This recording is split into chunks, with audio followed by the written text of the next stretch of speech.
Tô gravando. Nariz. Por que o nariz não para de crescer? Cartilagem.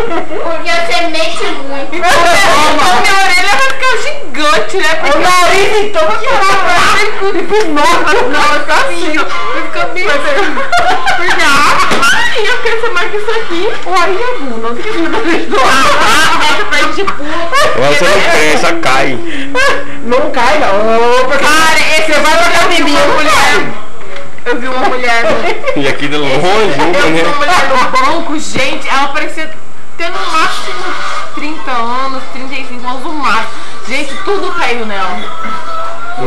Tudo caído, peito, bunda, barriga, tudo caído, um filho novinho. Devia ter no máximo 1 ano e meio o filhinho dela, lindo o filho dela. Mas tudo caiu nela.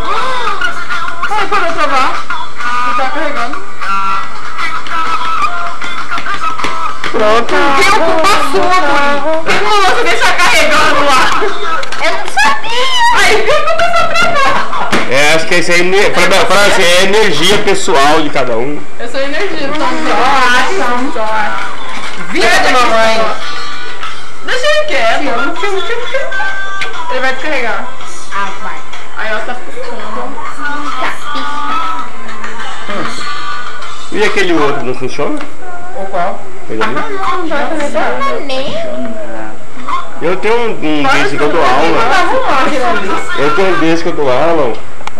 Toda tardezinha, bota a bateria, vou pra casa, chego umas 4 horas, 5 da tarde, tomar um tereré. E aí a caixa. Chamar pra quê, né? Beleza. Você não lembra do tio meu, né, DH? Não. Não lembra, velho? Você não lembra dele? Não lembro. Cara, como que você não lembra dele? Ele lembra do cavalo. 2 anos. Ele lembra do cavalo que eu dei pra ele.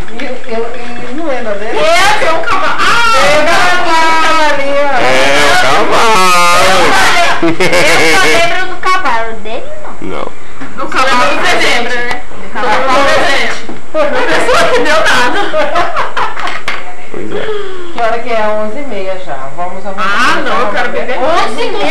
Quase meia-noite, não vai comer um tempo mais. Não precisa comer. Vamos arrumar a mesa. Não precisa comer, nega. Vai deixar de enfeite, amiga. Não. Papai Noel. Tá filmando, deixa de enfeite. Papai Noel. Papai Noel.